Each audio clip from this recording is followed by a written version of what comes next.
You know, when someone with an avoidant attachment style loses the best thing they ever had, it never looks the way you expect. It rarely looks dramatic. It rarely looks like regret pouring out of them in long messages or grand gestures. In fact, from the outside, it looks like nothing at all. They look calm, composed, unaffected. They go back to work, back to the gym, back to their routines like they've just completed a normal Tuesday. And you're left wondering, did I even matter? Did they ever feel anything real? Was I completely wrong about everything? But here's the truth most people never see. Avoidants do feel the loss, just on a delayed timeline. Where you feel the heartbreak immediately, they feel it silently, privately, and much later. At first, they distract themselves, they intellectualize, they say things like, it's for the best, or that relationship wasn't right for me anyway. But these thoughts are not clarity. They're a shield against emotional intimacy they weren't ready to face. And then, something strange happens. When the dust settles, when the distraction loses its power, when the silence becomes too loud, that's when the realization hits them. They start replaying moments, your kindness, your consistency, your patience, the safety you gave them, without asking for anything extreme in return. They remember the way your presence softened their world. And it dawns on them that what they lost wasn't just a relationship. It was someone who saw them in a way no one else did. But avoidants struggle with introspection in real time. They don't process while they're with you. They process when you're gone. They realize your value at a distance after the comfort of your presence is no longer there to soothe them. And that's why losing the best thing they ever had doesn't show up as tears at the breakup. It shows up months later in regret. It shows up as quiet thoughts at night. It shows up as the inability to recreate the emotional safety they had with you. Now, here's the part that matters for you. Their delayed realization is not your responsibility. Their emotional maturity is not your job to build. Their journey is not yours to wait for. You are not too much. You are not the problem. You are simply someone who loved with openness, someone who offered intimacy, someone willing to show up. And sometimes the best thing that happens to an avoidant is losing exactly that, because it is the only moment that forces them to confront what their patterns have cost them. But the best thing that happens to you is learning that you deserve someone who doesn't have to lose you to understand your value. When an avoidant loses the best thing they ever had, the most confusing part is how unaffected they seem at first. It can feel almost surreal. You're grieving, feeling everything sharply and immediately, but they look calm, stable, even steady. They might go to work the next day like nothing happened, make small talk, scroll social media, laugh with friends, and continue their routines as if their world hasn't shifted at all. That's because avoidants don't process emotional loss in real time. Their attachment system is designed to suppress emotional intensity, not engage with it. So in the beginning, they don't feel the loss the way you do. They feel their relief of distance. They feel the reactivation of their personal space. They feel the return of emotional control. But that initial calm is not healing. It's avoidance dressed as peace. This is where most people misunderstand avoidance. Their lack of immediate emotion isn't a sign that they never cared. It's a sign that they're protecting themselves from caring too deeply. Instead of confronting the reality that losing you hurts, they drown themselves in logic. They intellectualize everything. It wasn't meant to be. We were too different. This was the right decision. They lean on these rationalizations because emotional closeness, even in memory, overwhelms them. They don't revisit the relationship yet because revisiting it would force them to feel what they've spent their whole life trying to avoid: vulnerability, dependence, and emotional exposure. Their coping strategy is distance. Emotional, mental, and sometimes physical. So they distract themselves with work, hobbies, new routines, or even new people. Anything that helps them maintain the illusion of control. It's not that they're heartless or cold. It's that they're disconnected from their emotional world. They learned long ago, usually in childhood, that feeling too much is unsafe, closeness is risky, and depending on someone means opening the door to hurt. So when they lose someone important, their system shuts down first. Their feelings come later. This delayed emotional timeline is why avoidants appear untouched at first. Their heart reacts on a delay. Their emotions rise slowly, quietly, almost secretly. By the time the reality of what they lost sinks in, weeks or months may have passed, they begin reminiscing in unexpected moments, hearing a familiar song, finding something you gave them, noticing that the comfort your presence brought is missing. The very things they took for granted start echoing in the empty spaces of their daily life. And when those emotions finally surface, they often do so when no one is watching. Avoidants feel deeply, but privately. They replay conversations, remember the security you provided, and realize that the stability you offered wasn't just nice, it was rare.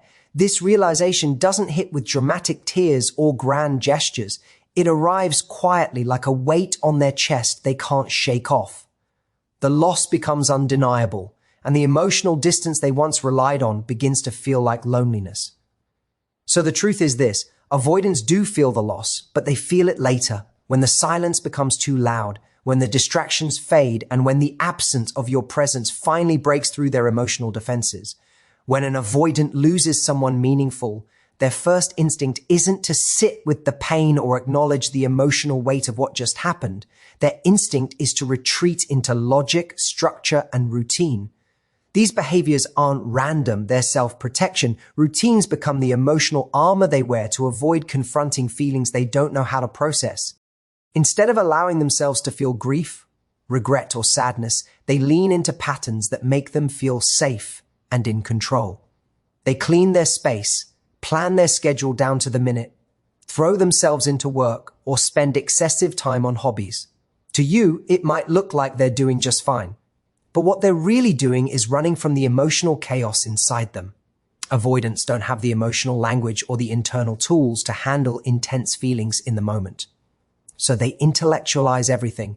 They try to explain away the loss. They tell themselves logical stories that feel like facts. It's better this way. Relationships are too complicated. I need my space. This will help me focus on myself. These rationalizations give them a sense of order in a moment that could otherwise trigger fear and vulnerability. By turning an emotional experience into a mental equation, they feel less exposed, less overwhelmed, and less dependent on someone else. It's not that they don't hurt. It's that they don't allow themselves to recognize the hurt yet. And then comes the distraction phase. This is the part people often misunderstand. Avoidants aren't avoiding you specifically. They're avoiding the feeling of needing someone. So they distract themselves with anything that keeps them from thinking too deeply. They may start a new project, pick up a new hobby, binge content, or immerse themselves in work. They might even reconnect with old friends or casually talk to someone new, not because they've moved on, but because these interactions help them avoid the emotional vacuum that losing someone creates. Their emotional system is wired to shut down when intimacy feels threatening or when pain feels too close. So after the breakup or separation, their body goes into self-preservation mode. They create mental distance to protect themselves, telling themselves that your absence isn't a loss, it's a return to normal. But beneath that stability is a heartbeat they're not listening to yet. Even the way they talk about the relationship becomes detached. They focus on the conflicts, the differences, or the practical reasons the relationship ended. This gives them a narrative that feels safe and controlled, even if it's incomplete. Eventually, the routines and distractions start losing their power. The logic that once felt comforting begins to feel hollow. When the noise fades and they're alone with themselves, small memories start slipping through the cracks they tried to seal. A scent, a song, a moment of silence, or a familiar place can break through their self-imposed emotional distance. And that's when they start to realize that all the routines, logic, and distractions were temporary shields. None of them actually replaced what they lost. Their avoidance doesn't mean they never cared. It means they cared more deeply than they knew how to manage, and avoiding the pain felt easier than feeling it. Real regret in an avoidant doesn't show up the way most people imagine. It doesn't unfold in the first few days, and it certainly doesn't erupt in emotional confessions or desperate attempts to fix things. Instead, it arrives quietly, slowly, and often long after the other person has already done the hard work of healing. Avoidants don't process emotions in real time, so when a relationship ends, they initially feel a strange sense of relief. Not because they didn't value the relationship, but because distance temporarily soothes the pressure they felt around emotional closeness. Their nervous system calms down, their thoughts settle, and for a moment, they feel like they can breathe again. This early relief tricks them into believing that ending the relationship was the right move. But this is only the beginning of the emotional delay. While you might grieve intensely at first, processing the loss, crying, analyzing, talking to friends, rebuilding your identity, the avoidant is still in the stage of distraction and emotional suppression. They're convincing themselves that they're fine, that they made the right choice, that they were simply not built for relationships, or that they need to focus on themselves. These are the narratives they cling to because the alternative, facing the emotional impact, feels overwhelming. However, avoidance has an expiration date. You can postpone emotions, but you can't delete them. Eventually, the truth starts slipping into moments they can't control. It might start with simple things. A memory triggered by a place you used to visit together. An inside joke they suddenly remember. Or a moment of quiet where their mind drifts back to you without permission. These moments are small at first, easy to push away, but over time they begin stacking up. And as they do, something inside them begins to shift. The emotional distance they once relied on starts to feel like emptiness. The relief they felt fades, replaced by a hollow space where closeness used to live. Avoidants experience regret as a slow burn. It's not an emotional explosion. It's an unfolding awareness. They start noticing that the comfort, understanding, and emotional safety you provided aren't easy to replicate. They realize that the things they took for granted were rare. And because avoidants typically struggle with vulnerability, they don't voice this realization out loud. Instead, it settles inside them like a quiet ache. They may replay moments, reconsider their decisions, or think about the times you showed up for them in ways no one else ever did. Regret becomes most powerful when they compare new experiences with what they lost. They might date someone new and realize the connection feels shallow. They might spend time alone and realize the peace they imagined doesn't feel peaceful anymore. They might accomplish something at work and instinctively want to share it with you, only to remember they can't. These moments hit deeper because they highlight the emotional gap their avoidance created.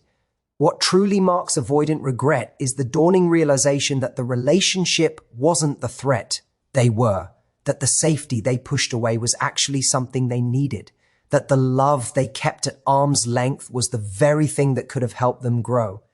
And by the time they understand this, the relationship is already gone, leaving them with a weight they often carry silently and alone. Avoidants rarely recognize the true value of the relationship while they're still in it. Their emotional system is wired to stay guarded, to keep closeness at a safe distance, and to avoid depending on anyone too deeply. So when they have someone who shows up consistently, loves without conditions, and creates a space where they can be themselves, they often can't fully absorb it. The very thing that should feel comforting instead feels threatening, not because the love is wrong, but because it touches parts of them they've spent years trying to protect. When they're with you, they feel the warmth, but they also feel the pressure. Pressure they interpret as danger instead of connection.